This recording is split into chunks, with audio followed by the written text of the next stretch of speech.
before he went. Turns out he's going to go anyway.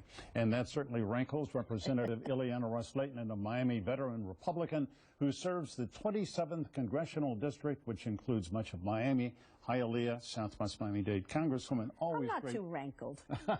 I'm disappointed, but I don't do rankle well. All right. Well, you characterize it in your own way. On Thursday, you did say it's shameful that the president would go. Why is it shameful that a president trying to advance a policy, one you disagree with, would go to a country and try and sit down with its leader and say, hey, you've got to do better on human rights and other things? Well, because I agree with the President Obama statements when he said, when the conditions are right, we will advance human rights. And all of those statements are positive. But what we see here, in my point of view, is just legacy shopping. Nuclear deal with Iran, check. Visit to Cuba, check. We have seen 40 consecutive Sundays of beatings of the ladies in white. In fact, just this week, Michael, when the rumor was that the president was going to announce the trip to Cuba, there were almost 30 ladies in white arrested. And these are peaceful demonstrators who are just calling out for respect for human rights. And so what the president's announcement of December 17th of the year before to now, what have we seen? Massive exodus of Cubans leaving the island. 43,000 have arrived at the U.S. border with Mexico. More than 8,000 Cubans have been detained, harassed, jailed in Cuba. So you've got it. We know the record. But those are not just little talking points. I mean, this is the reality. And so the president's visit will just further cement an already cemented regime in power. And the Cuban people will say, oh, well, the United States is reaching out and to the regime, not really reaching out to the people. But he will meet with some folks, but will he meet with Antunes, the ladies in white, Berta Soler, a real substantive discussion? In a separate meeting, also. Or what happened when Kerry went over there. That was just a show. Well, all right. Andres Oppenheimer, the very fine columnist for the Miami Herald, syndicated columnist, he wrote an excellent column this morning in which he said, it'll be one thing if the president meets, say, at the embassy with a whole group of Cubans, intellectuals, business people, and a few approved dissidents. But he's got to meet with Antunes and the others, the people who have been arrested, the people meet with them separately. That's what needs to be done. And then done. Somehow the Cuban people need to see that image. I wish him success.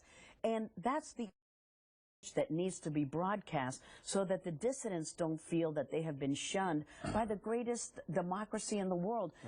President Obama is our leader, and we want him to project a position of strength of human rights, that we want to advance democracy on the island, where there are no multi-party elections. There are no elections at all. There's selections.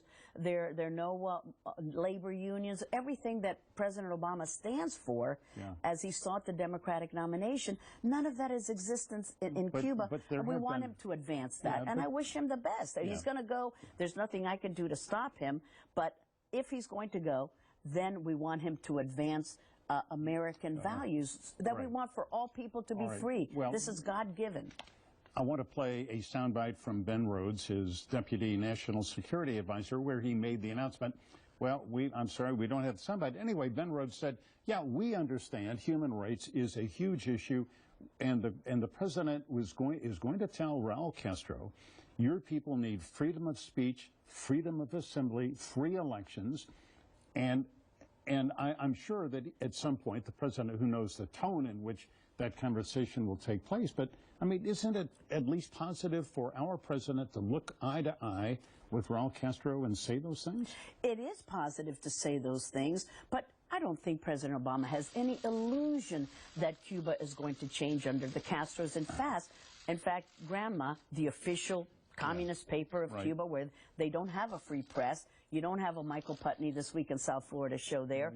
What did they say? La Mesa Redonda. All the favorite pets of the Castro government sit around and talk. Their editorial yesterday said President Obama's visit is proof that there are no human rights violations in Cuba. So you already see that there's no opening. They are not going to change. Since Secretary of State Kerry's visit to the island nation, what has happened since then? More repression, more exodus, and that's not going to happen. But there has been progress. I mean, we have a civil aviation. Well, commercially, there's been progress. Civil aviation agreement. By the fall, there could be commercial regular flights between the United States and Cuba. There's been progress on immigration, on human rights, human trafficking, narcotics. I mean, there has been these talks. I mean, is that not some kind of progress? That is not any kind of progress. We don't want to look, if there were a Starbucks on every corner and a McDonald's on the opposite side of the corner, that's not going to help the Cuban people be free and have elections and have freedom of expression. There's such a difference between concessions from the U.S. side to Cuba, and we have yet to see whether Castro is going to accept any of these concessions. Yeah. It's been one-sided. President Obama has not really demanded any of those changes take place, and Raul Castro has said they will not take place. That's the difference. Castro has already said, we will not change, and this visit is validation that what we're doing is correct. That is how the Castro regime is interpreting this visit. There's no question. Raul has said that. I want to quote from a op-ed piece in today's New York Times. I don't know if you've seen it. Stephen Ratner, a prominent Wall Street executive and opinion writer, has written this piece in today's New York Times, and it says at one point, at the end, with so much of the economy, Cuban economy, remaining under state control, Cuba has an exceptionally long to-do list. But while our embargo didn't succeed in reforming the country, the slow, steady infiltration of capitalism just might. I disagree because the capitalism in Cuba is state-controlled still. You know, this notion there are entrepreneurs in Cuba. Who gets those licenses?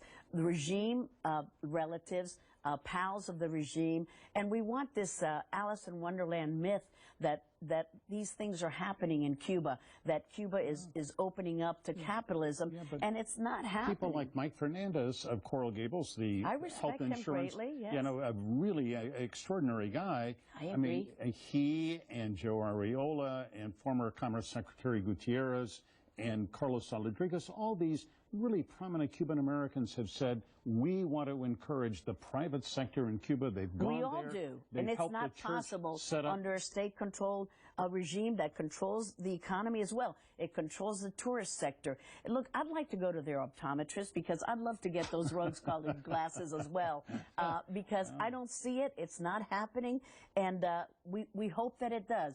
And if this visit of President Obama brings about those changes, then God love him for it. Yeah. But it hasn't happened yet, and you've had murder of U.S. citizens, you've had ladies in white being beaten, and the regime says we're not changing. We're going to continue the course.